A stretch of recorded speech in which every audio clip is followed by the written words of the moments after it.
I have a ton of inking brushes this time around, because I got a lot of requests from people asking for all kinds of different things. So I tried to include something for everybody. This brush here is really cool. Basically, if you just go in a straight line, all it is just some drips that follow the motion of your brush. But if you go back and forth a lot, like this, it creates this really cool organic. This scratchy brush here is a very similar effect. If you zoom in, you can see a scratchy line like that, and I'll use that in the same way. This mess maker brush,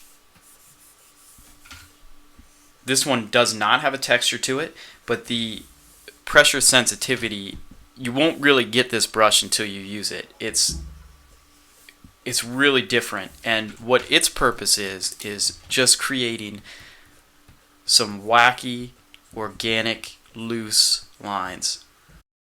All right, felt tip. What do we got here? Oh, this is something that is a bit more. It's hard to describe some of these things, but the idea was to mimic a fine point Sharpie. I'll have to zoom in. I'm not sure if you can even see. So its edge has a bit of roughness to it. The dry bristle inker. You can see here it behaves like a bristle brush. Okay, so this is also a really good one for just creating some messiness.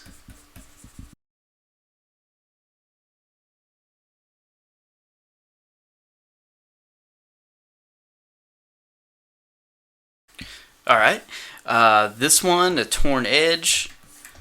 If you look, this pen has just a very rough edge to it, and I often use this after my lines are down to go in and soften them sometimes, if that's the effect I want to achieve. All right, what do we got? Square tip. Okay, now we're getting into. Oh, I'm gonna skip this one. Let's move this down here. Edge breaker. Okay, this is another really cool edge brush.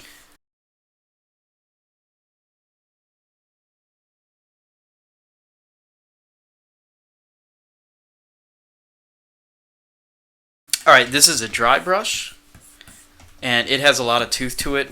So when you draw over top, it will build up.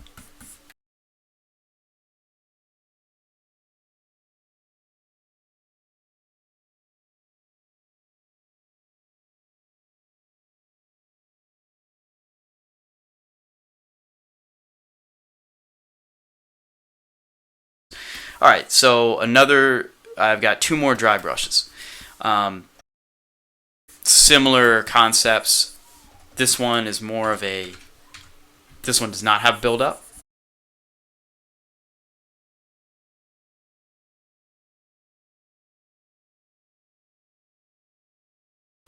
This one, dry brush 1. This is my favorite dry brush.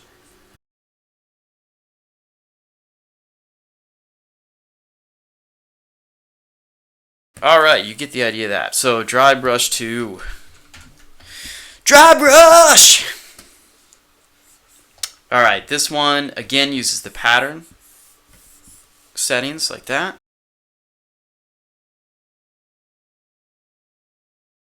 All right, I like this one a lot. This one is just called an ink rub, and basically it's meant to be used like this, like big chunks, and then as you pull up on the pressure, it gives you this sort of shading texture like this. So imagine if almost like you smeared your ink, or you took your finger and blurred some things together.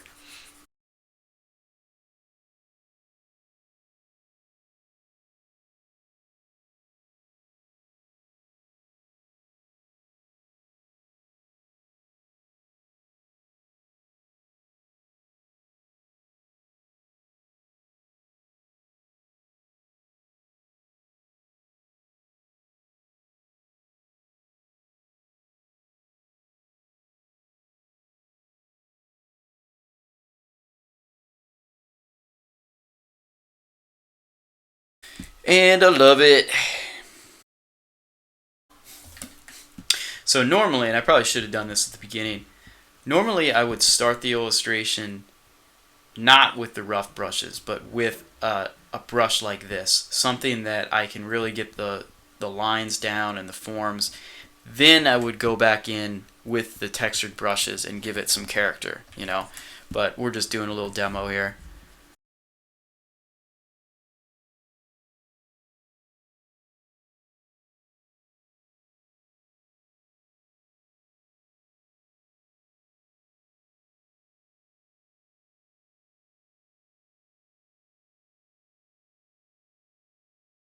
This one is a special brush that is going to come in handy in certain circumstances.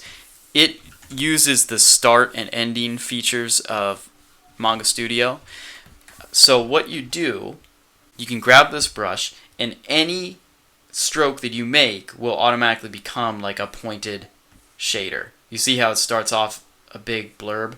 So this is kind of handy. The points are going to be all uniform and I don't know, pretty handy. Alright, this one is marked Brian's favorite because it is my favorite brush for the time being. As I said, I switch brushes all the time, so as of this recording, this is still my favorite brush. I really like it because, let me do a stroke for you.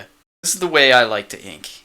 I like to vary the pressure a lot as I'm doing the lines, and there's just so much character in this brush that to me it reminds me of inking on paper, you know, like inking with a Pentel brush, because this is something that